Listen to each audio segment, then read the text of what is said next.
ವರ್ಷಗಳಿಂದ ಏನು ಅಭಿವೃದ್ಧಿ ಕಾರ್ಯಕ್ರಮಗಳು ಆಗಿಲ್ಲ, ಶೂನ್ಯ, ಜೀರೋ.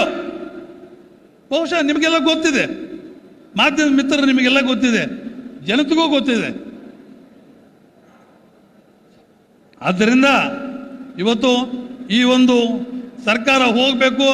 ಮುಂದಿನ ದಿವಸಗಳಲ್ಲಿ ಕುಮಾರಣ್ಣ ನೇತೃತ್ವದಲ್ಲಿ ಒಳ್ಳೆಯ ಸರ್ಕಾರವನ್ನು, ಒಂದು ಸ್ಯಾಕ್ರಿಫೈಸ್, ಒಂದು ತ್ಯಾಗದ ಮನೋಭಾವ ಇರಬೇಕು.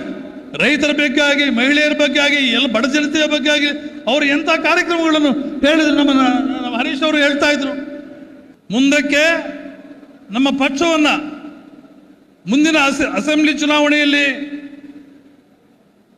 ಗೆಲ್ಲಿಸಬೇಕು.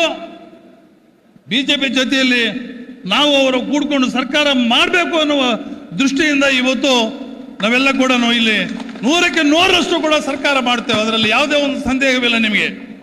ಅಷ್ಟೇ ಅಲ್ಲ, ಮುಂದೆ ನಮ್ಮ ಬರುವ ತಾಲೂಕು ಪಂಚಾಯಿತಿ, ಜಿಲ್ಲಾ ಪಂಚಾಯಿತಿ, ಮುನ್ಸಿಪಾಲ್ಟಿ, ಗ್ರಾಮ ಪಂಚಾಯಿತಿ ಎಲ್ಲ ಚುನಾವಣೆಗಳಲ್ಲಿ ಕೂಡ ಇವತ್ತು ಈ ಒಂದು ಕಾರ್ಯಕ್ರಮ ಬಹಳ ವಿಶೇಷವಾಗಿ ಸಹಾಯ ಆಗುತ್ತದೆ. ಆ ಒಂದು ದೆಸೆಯಲ್ಲಿ ಈ ಒಂದು ಕಾರ್ಯಕ್ರಮ ಮಾಡ್ತಾ ಇರೋದು ನಿಜವಾಗಲೂ ಕೂಡ ಬಹಳ ಅರ್ಥಪೂರ್ಣವಾದ ಕಾರ್ಯಕ್ರಮ. ಬಹಳ ಸಂತೋಷ. ನಾನು ನಿಖಿಲ್ರವ್ರನ್ನು ನಮ್ಮ ಕುಮಾರಣ್ಣವ್ರನ್ನು ಅಭಿನಂದಿಸ್ತೇನೆ ಈ ಕಾರ್ಯಕ್ರಮ ಪ್ರಾರಂಭ ಮಾಡ್ತಾ ಇರೋದಕ್ಕೆ. ರಾಜ್ಯದಲ್ಲಿ ನೀವೆಲ್ಲ ಕಂಡಿದ್ದೀರಿ, ಕುಮಾರಣ್ಣವರು ಕೇವಲ ಕೆಲವು ದಿವಸಗಳಲ್ಲಿ, ಕೆಲವೇ ವರ್ಷಗಳಲ್ಲಿ ಮುಖ್ಯಮಂತ್ರಿಗಳಾಗಿದ್ದರು.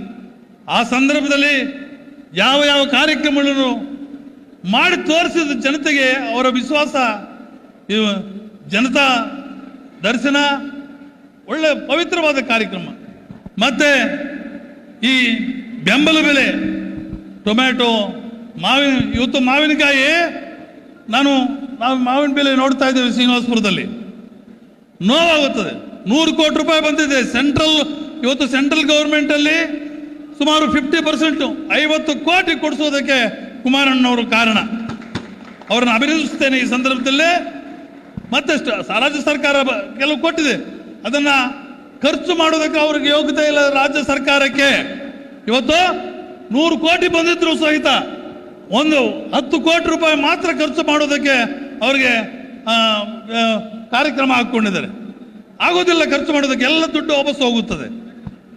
ಸರಿಯಾಗಿ ಮಾಡ್ತಾ ಇಲ್ಲ, ರೂಪುರೇಷೆಗಳು ಸರಿ ಇಲ್ಲ, ಅಲ್ಲಿ ಪಹಣಿಗಳಿಲ್ಲ, ಮಾವು ಅಂತ ಬಿದ್ದೇ ಇಲ್ಲ, ಬಹಳ ತಪ್ಪುಗಳಿವೆ.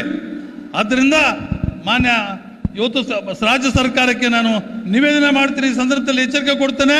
ಆದಷ್ಟು ಬೇಗ ಅದನ್ನು ಸರಿಪಡಿಸಿ ರೈತರಿಗೆ ಏನು 100 ಕೋಟಿ ರೂಪಾಯಿ ಬಂದಿದೆ ಅದನ್ನು ಸದ್ಬಳಕೆ ಮಾಡಿಕೊಳ್ಳೋದಕ್ಕೆ ನೀವು ಅನುವು ಮಾಡಿಕೊಡ್ಬೇಕು ಅಂತ ಈ ಸಂದರ್ಭದಲ್ಲಿ ನೀವು ಮಾಧ್ಯಮದ ಮಿತ್ರರ ಮುಖಾಂತರ ನಾನು ತಿಳಿಸುವುದಕ್ಕೆ ಇಚ್ಛೆ ಪಡ್ತೇನೆ.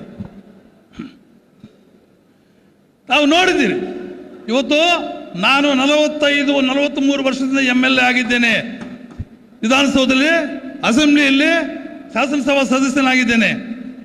ಎಂದೂ ನೋಡಿಲ್ಲ ಇಂಥ ದರಿದ್ರ ಸರ್ಕಾರ, ಯಾವತ್ತೂ ಕೂಡ ನಾವು ನೋಡಿಲ್ಲ, ಎಂದೂ ನೋಡಿಲ್ಲ. ಇವತ್ತು ನಾವು ಏನು ರೋಡ್ಸ್ಗೆ ಟೆಂಡರ್ ಹಾಕಿದರೆ ಯಾರೂ ಕೂಡ ಅದನ್ನು ಸ್ವೀಕಾರ ಮಾಡುವುದಿಲ್ಲ, ಅದನ್ನು ವರ್ಕ್ ಆರ್ಡರ್ ತಗೊಳ್ಳೋದಿಲ್ಲ, ಟೆಂಡರ್ ಹಾಕೋದಿಲ್ಲ. ಒಂದು ರೋಡ್ ರಿಪೇರ್ ಮಾಡೋದಕ್ಕೆ ಒಂದು ನಯಾ ಪೈಸೆ ಅವ್ರ ಹತ್ರ ಇಲ್ಲ. ಮಳೆ ಬಂದರೆ ಕೆರೆಗಳು ರಿಪೇರಿ ಮಾಡೋದಕ್ಕೆ ಒಂದು ನಯಾ ಪೈಸೆ ಇಲ್ಲ. ಇಂಥ ಒಂದು ಮತ್ತು ಬಡವರಿಗೆ ಇದುವರೆಗೂ ಕೂಡ 2 ವರ್ಷ ಆಯಿತು, ಒಂದು ಮನೆ ಹಂಚಿಲ್ಲ. ಇಂಥ ಸರ್ಕಾರವನ್ನು ಕಟ್ಕೊಂಡು ಏನು ಮಾಡ್ತೀರಿ? ಬಹುಶಃ ಅವ್ರಿಗೂ ಗೊತ್ತು ಮುಂದಿನ ದಿವಸಗಳಲ್ಲಿ ಏನು ಪರಿಸ್ಥಿತಿ ಆಗುತ್ತೆ ಅಂತ. ನನಗೆ ಎಷ್ಟು ನೋವಾಗುತ್ತದೆ, ಶಾಸಕನಾಗಿ ನೋವಾಗುತ್ತದೆ ಹೇಳ್ಕೊಳ್ಳೋದಕ್ಕೆ. ಕಳೆದ 2 ವರ್ಷಗಳಿಂದ ಏನು ಅಭಿವೃದ್ಧಿ ಕಾರ್ಯಕ್ರಮಗಳು ಆಗಿಲ್ಲ, ಶೂನ್ಯ, ಜೀರೋ. ಬಹುಶಃ ನಿಮಗೆಲ್ಲ ಗೊತ್ತಿದೆ, ಮಾಧ್ಯಮ ಮಿತ್ರರು ನಿಮಗೆಲ್ಲ ಗೊತ್ತಿದೆ, ಜನತೆಗೂ ಗೊತ್ತಿದೆ. ಆದ್ದರಿಂದ ಇವತ್ತು ಈ ಒಂದು ಸರ್ಕಾರ ಹೋಗಬೇಕು. ಮುಂದಿನ ದಿವಸಗಳಲ್ಲಿ ಕುಮಾರಣ್ಣ ನೇತೃತ್ವದಲ್ಲಿ ಒಳ್ಳೆಯ ಸರ್ಕಾರವನ್ನು, ಒಂದು ಸ್ಯಾಕ್ರಿಫೈಸ್, ಒಂದು ತ್ಯಾಗದ ಮನೋಭಾವ ಇರಬೇಕು. ರೈತರ ಬಗ್ಗೆ ಆಗಿ, ಮಹಿಳೆಯರ ಬಗ್ಗೆ ಆಗಿ, ಎಲ್ಲ ಬಡ ಜನತೆಯ ಬಗ್ಗೆ ಆಗಿ ಅವರು ಎಂಥ ಕಾರ್ಯಕ್ರಮಗಳನ್ನು ಹೇಳಿದ್ರು. ನಮ್ಮ ಹರೀಶ್ ಅವರು ಹೇಳ್ತಾ ಇದ್ರು, ಸಾರಾಯಿ ತೆಗೆದು ನಿಷೇಧ ಮಾಡಿದ್ರು. ಇವೆಲ್ಲ ಒಳ್ಳೆ ಕಾರ್ಯಕ್ರಮಗಳು, ಎಂಥ ಕಾರ್ಯಕ್ರಮಗಳನ್ನು ಮಾಡಿದ್ರು ಅವರು. ಇವತ್ತು ಸಾಲ ಮನ್ನಾ ರಾಷ್ಟ್ರದಲ್ಲಿ ಯಾವ ನಾಯಕನೂ ಮಾಡಿಲ್ಲ ಅಂತ ಒಂದು ದೊಡ್ಡ ಬೃಹತ್ ಕಾರ್ಯಕ್ರಮವನ್ನು ಇವತ್ತು ಕುಮಾರಸ್ವಾಮಿ ಅವರು ಮಾಡಿ ಗಂಡಸು ಅಂತ ಅನ್ಸ್ಕೊಂಡಿದ್ದಾರೆ. ಅಪ್ರಿಷಿಯೇಟ್ ಮಾಡಬೇಕು, ಅವರನ್ನು ಅಭಿನಂದಿಸಬೇಕು. ಈ ಸಂದರ್ಭದಲ್ಲಿ ಒಳ್ಳೆ ದಿವಸಗಳು ಬರುತ್ತೆ, ಕಾಲಚಕ್ರ ಬದಲಾವಣೆ ಆಗುತ್ತದೆ, ಏನು ಮಾಡೋದಕ್ಕಾಗೋದಿಲ್ಲ. ಇವರು ಇವತ್ತು ಇಂಥ ಸಂದರ್ಭದಲ್ಲಿ ಬಹಳ ಸಂತೋಷ. ನಮ್ಮ ಕಾಲಾವಕಾಶ ಇಲ್ಲ.